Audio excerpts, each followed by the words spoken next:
unasema nampenda Yesu aliyeniokoa kutoka dhambini, ni Bwana wangu. Nampenda nani? Yesu.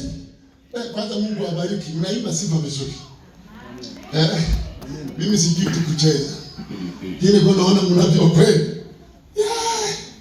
Mungu awabariki. Barikiwe sana. Ibada inachangamka. Na mimi napenda ibada za uchangamka. Kuna makanisa mengi yana sheria. Naweza ukahisi mko jela lakini mko ibadani.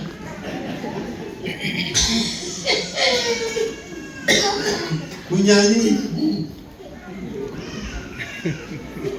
Nafikiri mko kwenye paredi. Bwana tuhurumie. Bwana tusaidie. Nenda kanisa moja, mchungaji ni marufuku kutazama TV. Hakuna. Ili inabidi nivunje sheria. Naambia mchungaji, nisipoangalia TV nitahubiri yaliyopitwa. Maana lazima ujue dunia imeendaje. Kutumia hiyo mitandao na kutumia TV. Basi usikize taarifa habari. Ona nizuia. Nikawa naenda kwa mzee wake wa kanisa.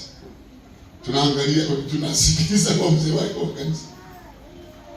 Anapofanya tumeenda kuhubiri kwake. Sana bibi utii. Haleluya, ukimaliza sio utaendelea hapa. Nyosha mkono wako namna hii. Na kumpenda Mungu. Hili jambo la kumpenda. Yesu akasema, nani aliye rafiki mtu kumtoa uhai wake kwa ajili ya nani? Ya rafiki zake. Anasema, nani aliye na upendo kama huu?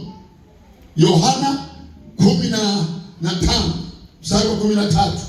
Twende rafiki. Yohana. Usiende, nenda kwa kasi twende. Yohana 15 mstari wa 13.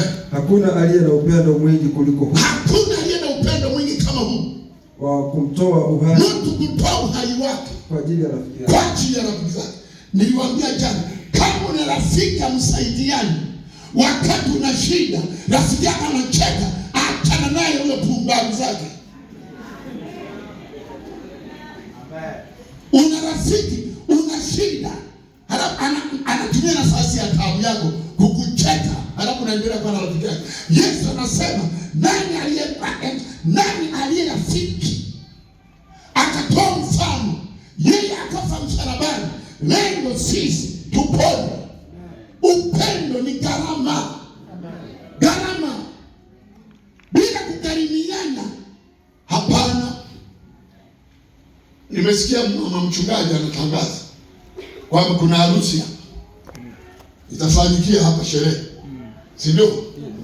Alafu amesema pale mwisho tutatoa sadaka. Hata mimi nitatoa. Mimi wasifundishi bila kuwa mtekelezaji mwenyewe. Hakuna anayepika alama sile hiyo chakula. Atakuwa mchafu. Lazima ukile. Ndio itakuwa vizuri. Sawa? Amesema hivi, tunatoa sadaka kwa ajili ya ndugu yetu. Wafanye vizuri. Tule tunywe. Mbona unapotoa ile sadaka, toa kwa kufurahi.